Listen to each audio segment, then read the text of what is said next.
So we got a great guest, Frank. So Frank Palatano has been investing in real estate for over a decade, starting out as a school teacher. He used his income to buy more and more and more investments until he generated enough money to leave his full-time job. Mostly has experience in single, multi, and commercial rentals. Frank also has some experience in hard money lending. Hold on. Hi, Frank. How are you? So for me, we mostly started local. So I'm in the Rhode Island. My philosophy is that you play where you have the most connections, the best relationships, the best team. So for me, knowing nothing about real estate to start out, I started locally because it's pretty easy to join the local real estate investors group, get some contacts, get a few agents. Stuff like that. Welcome to the Investor Financing Podcast, where we interview real estate investors and lenders so you can learn all the secrets to getting your projects funded and scale your portfolio. And now, your host, Beau Eckstein. Hi, Beau. How are you doing, brother?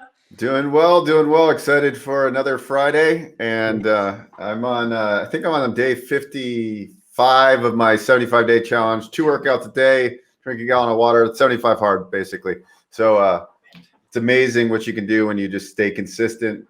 I think I dropped about 30 pounds so far. So amazing in a short amount of time to be able to achieve such great results. I love it. I watched my podcast with my syndication, my real estate attorney, Milton Colgrove, who has been with me 13, 14 years from Dallas, Texas. I just was listening to, my interview with him. He dropped 65 pounds. 65. He's like a new person. So anybody listening to us, guys, let's take care of our health. I'm 68. I'll be 69 this year. But the key thing is getting up in the morning, not do the snooze, alarm or anything, and get up with excitement and go do your miracle morning and get on the, treadmill and the elliptical and all that. All right. So we got a great guest, Frank. Hi, Frank. How are you? Hi, great, all the way from Rhode Island across the country. I love it. Love it. Let me introduce you formally, Frank, from the CashFlow Kings. Guys, you're in for a big treat. Cashflow is the game. We all need to play. Cash flow, streams of cash flow, and we got the king right here. So Frank Palatano has been investing in real estate for over a decade, starting out as a school teacher. He used his income to buy more and more and more investments until he generated enough money to leave his full-time job. That's awesome. And Frank is passively or actively involved in over 1,000 doors or units and in 8 markets, 8 strong markets. We're going to ask him, how did he make those decisions? I know a lot of you might be thinking about that, how to invest it passively or actively. So we'll talk about that. He has branched out now with a real estate educational podcast. Please follow him, called the CashFlow Kings podcast, and also a virtual assistant. I know we talk about virtual assistants all the time to multiply ourselves. And he's got his own company called realagenthelper.com. He mostly has experience in single, multi, and commercial rentals. Frank also has some experience in hard money lending. Hold on. The king is right here. Frank, Beau is the king, hard money lending. Beau got me $8.7 million loan in 15 days, full closing. Amazing. On a multifamily. So welcome, Frank. Tell us more about you, bud. Well, thanks for having me. Yeah, so like I said, I started out, my dad and grandparents did a little bit of real estate here or there, but mostly like single family rentals. And then they wanted me to go to college and get a nice pension-like job, stuff like that, full-time, something that I don't have to worry about investing or anything else for the rest of my life. But what happened is that over time, I wanted to, my wife and I kept generating more and more income. And as you know, what can you do with it? You can save it, you can give it, you can spend it. And while we did a little bit of giving, we really weren't big spenders. So we decided to invest it. And we invested it more and more into real estate. Started out with just like a triplex or a 3-family, depending on what part of the country you're in.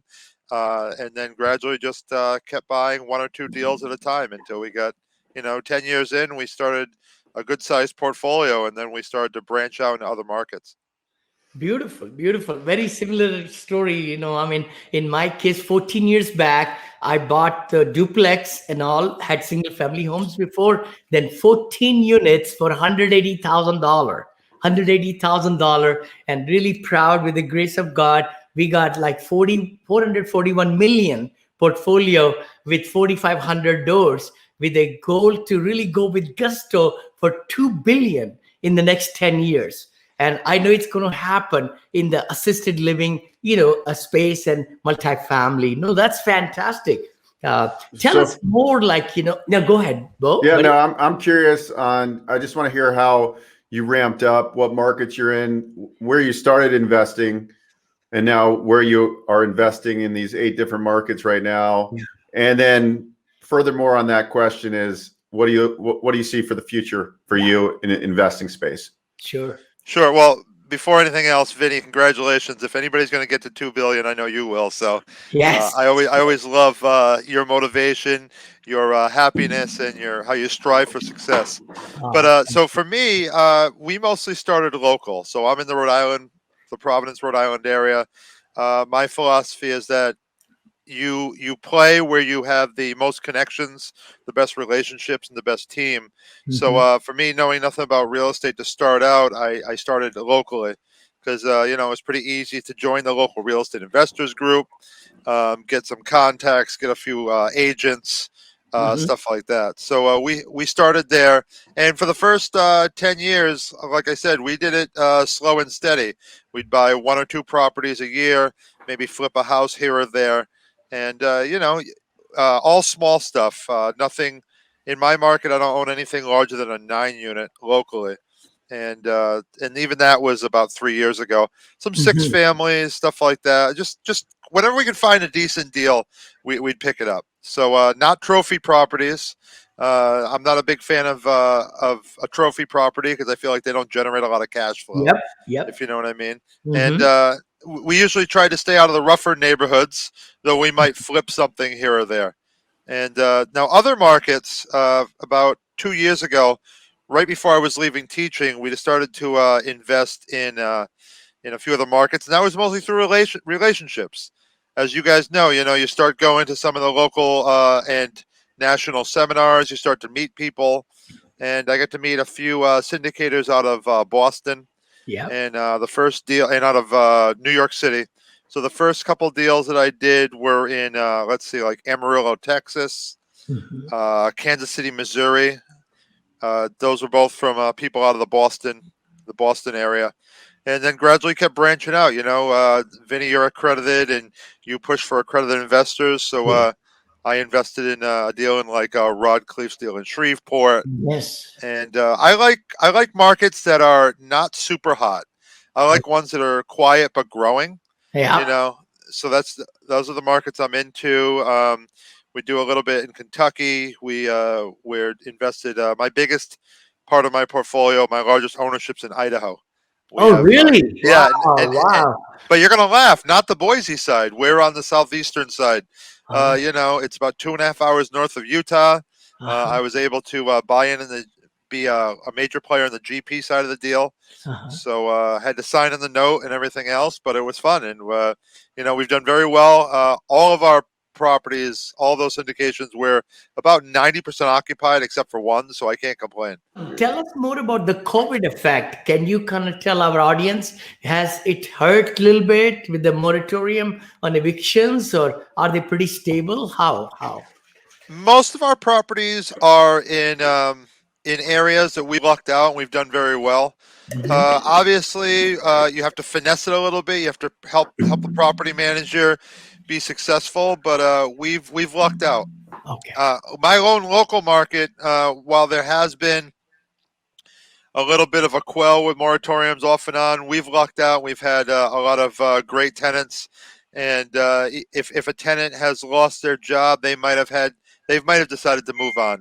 They haven't held out, or we've been able to get financing through some type of government Mhm. uh, program, but we haven't had people. We've been very blessed. We haven't had people that have like dug in their heels and said, "We're not helping you. You guys can try to get us out whenever." We've had Uh-huh. a lot of great tenants overall. Mutual understanding Yeah, and everything. exactly. For That's sure. where I was trying to go with that. Yeah. Beautiful, beautiful. Bo, yeah. Yeah, yeah. So that's great. So are you right now in your local market? Are you still picking up single families too as they come about? Is your model to like burr these properties? You buy, fix, and then refinance into long-term debt? No, for the past year and a half or so, we've been doing mostly just fix and flips locally. I see. Every market's a little different.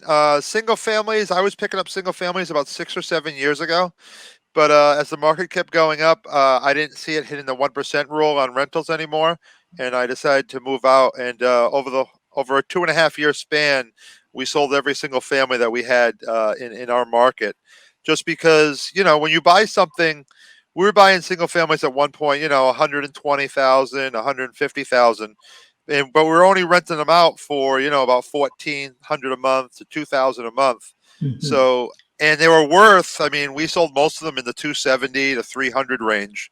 So, like I said, they weren't hitting the 1% rule for rentals for us. So we decided to sell them out and use that money to invest in those other markets. Got it. Got it. And your business model today is, I kind of want to dive in because Vinny and I both love outsourcing, Mhm. delegating, and I think I'm really focusing my business and being able to create like SOP, standard operating procedures, and then outsourcing tasks. So I really want to kind of dive into, how your VA business started and, how you service, clients as well. But I'm guessing there was a need on your end to start outsourcing some of your daily tasks and then progress into a business. Just Uh, curious on how that evolved. So since you're curious, actually, no, while I do use VAs here or there, what happened was I had a friend that was a world traveler. He owned Mhm. his own online translation company, and so he went to 18 before COVID hit between January and March of last year. My buddy Pedro was in 18 countries. And what I said is, I said, well, I have all the real estate relationships and all the networking. Maybe we can help some of my real estate friends that I know are pulling their hairs out and Mhm. trying to get 26 hours in every 24-hour day. So while I do use VAs here or there, most of our virtual assistants have been subbed out to other people. And we have some national people, but a lot of local people that use our assistants just to, whether it's secretarial or social media or a lot of different ways, mostly things that you and I both know that you have the time to do, but you really don't have the time to do it. And it's just not high value things for you to be doing. Okay. If you can pay someone $10 or less an hour to do something, and you can instead be doing something at $200 an hour, it's a much better thing for you to be working on. Very good. So when did you launch that business? Has that been a year or two, or it's been a while? It's been about 2 years. Yeah. So like I said, we have a number of clients, and we hire VAs every single week, and we have new clients coming up. A couple times a month, stuff like that. We're not really actively advertising. It's mostly through relationships and networking. People know that I have the business and they need help, and they use us. So like my local property manager, he manages about 500 doors in our local market, and at one point or another, his full time secretary in the office, it wasn't working out, and he picked up one of our VAs to be the full time secretary. Oh, I So see. she answers phone calls, she deals with all tenant complaints and routes scheduling and everything else. Once in a while, so they manage about 20 doors for me. So it's kind of funny. I'll pick up the phone and I'll call her. Her name is Zai. And I said, hey, Zai, do you know who this is? She says, yes, it's Frank. I said, yes. But do you know who this really is? This is Frank from Real Agent Helper. She's like, yes, I know who it is. Uh, Got are Yeah. it. are your VAs, are they all in the Philippines or another country? We're in about 4 countries right now. Mhm. It lucked out for us. We were at one point we were going to open a full time office in the Philippines, but we didn't, and we decided not to right around the time that COVID hit. Which, like I said, we lucked out because it would have been closed and we would have had to pay for the office space. Mhm. Um, most of our agents recently, our newer hires, have been in South America. For the we have a lot of people that are looking for Spanish bilingual, Spanish and Mhm, English, mhm. and we also have a growing part of our business that involves bookkeeping, accounting, and financial staff. So we've been hiring a lot from India directly Oh, wow, for that wow. How for that many do you aspect of it. have now? Frank, how many VAs at this time?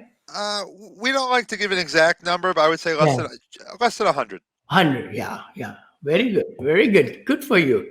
Good for you. I know we have been working with a very good company in Pune, India, and you see me all over the net and everything branding, and that's where they are specialists at, And we have worked with the owner of that company, and a lot of our friends are also using them now. My students in the academy and other business associates. Yeah, yeah, Well, as you know, all the big businesses out there are using virtual assistants totally. in one way or another. Yeah. So we're trying to help the small business, especially the real estate guys. Mhm, mhm. Economies of scale, but also, as you know, you're helping someone in another part of the world, and we're paying more than what most other Exactly. people are paying. So we're Totally. providing job opportunities in other parts of the Oh, world. for sure, for sure. Tell me more about your podcast. We got few minutes. Yeah. Yeah, Tell me so more.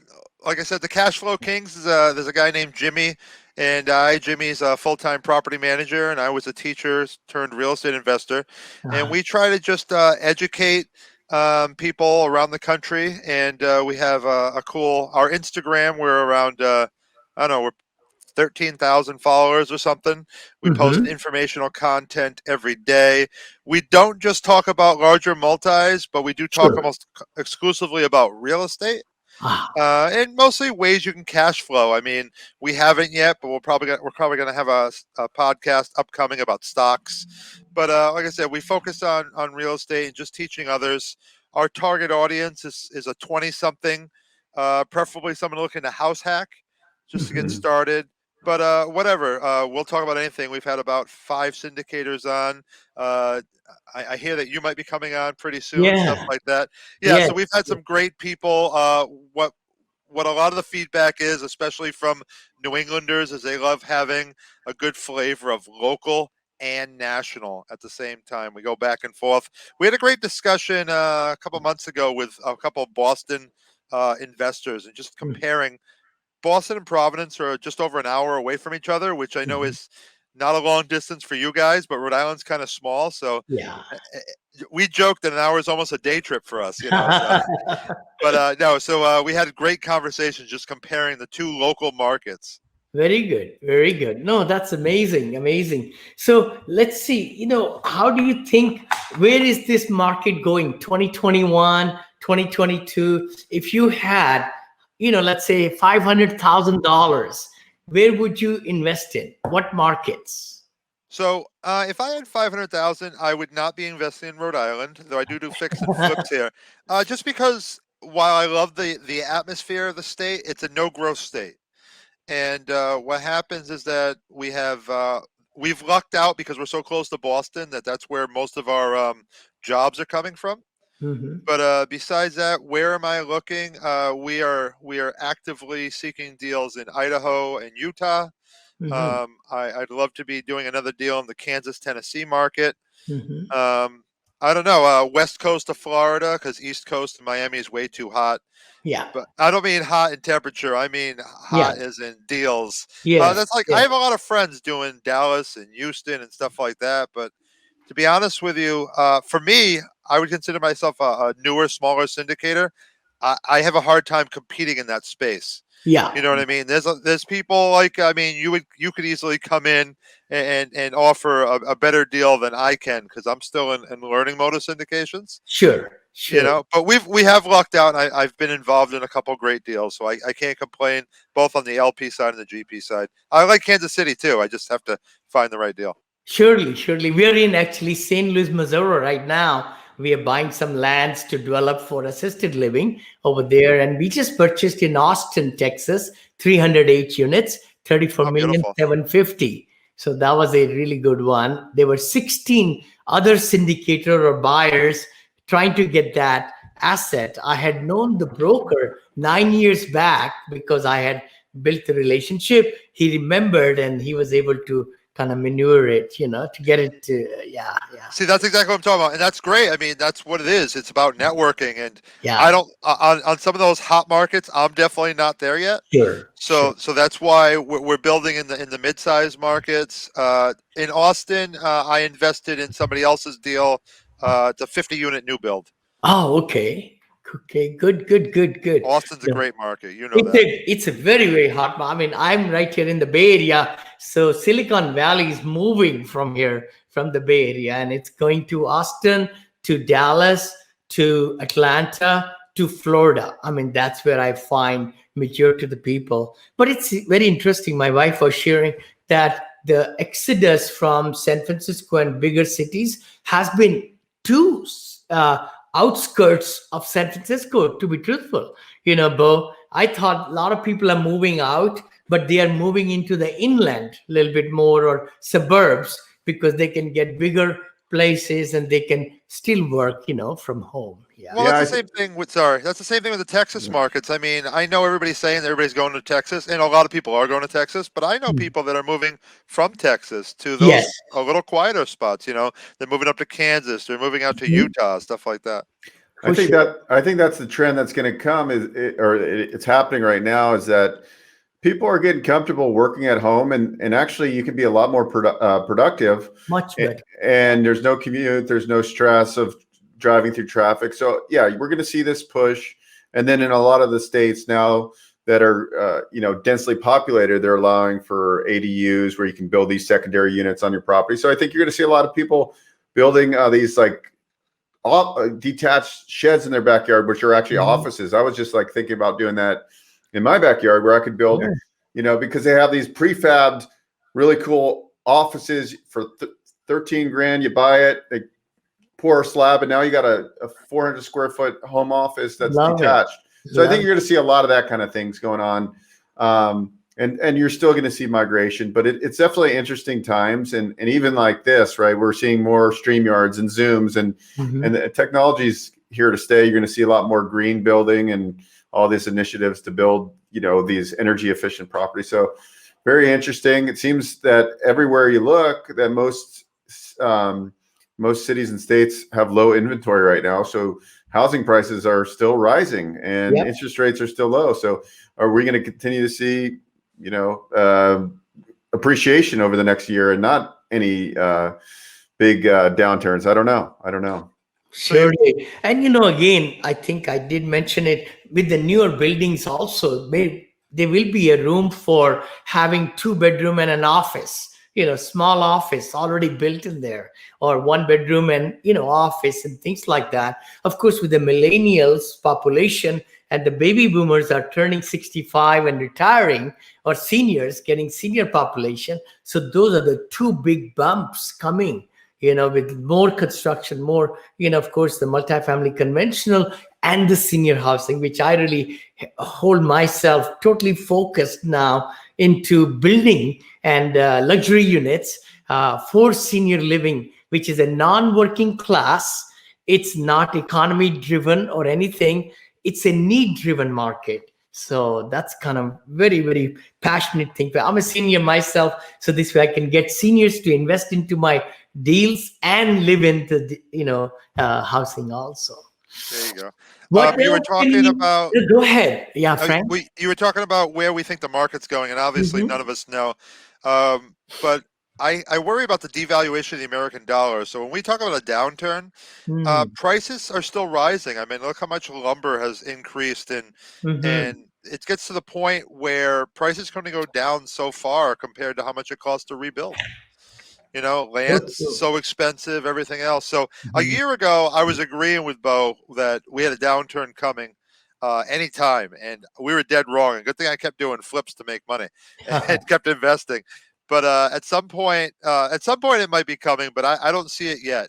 Yeah. And don't get me wrong, you guys are savvy. There'll be deals no matter what part of the market you're in. You're just going to keep looking for them. And right now, it's definitely a little harder. I know in our area, we're 3 hours out of New York City. So if people do not need to be in New York City, they're not in New York City right now. So So true. when we have oceanfront property, basically at a discount compared to New York City. Yeah. And in Rhode Island, it's called the Ocean State. So it's Mm. still hot, especially near the beaches. Even though it's not beach weather right now in February, it Mhm. will be in July. And there are places that are already booked for the whole year for Airbnbs, etc. Sure, sure. No, Frank, it's such a pleasure to have you, bud. And how can people reach you? Thanks for your, information and great nuggets. Yeah.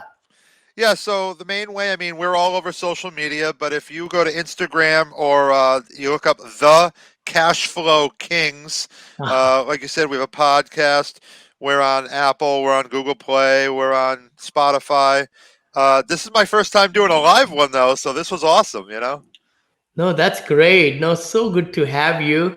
Bo, any last comments, buddy? Yeah. No, it's great. I just started following you on Instagram, so I'm interested in learning more about what you're doing. And yeah, I just appreciate your time for joining us. And I love your story because you do a little bit of everything and kind Yes.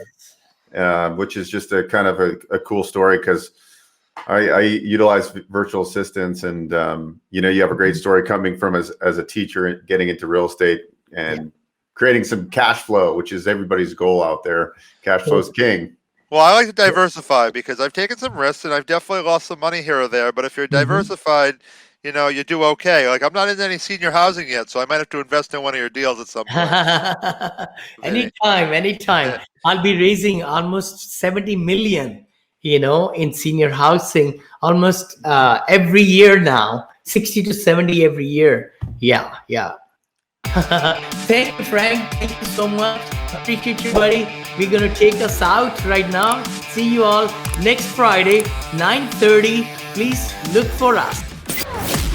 Thanks for listening to the Investor Financing Podcast. For show notes and useful resources, please visit investorfinancingpodcast.com. For questions or comments, email info@investorfinancingpodcast.com. If you enjoy our show, please share it with your network. Until next time.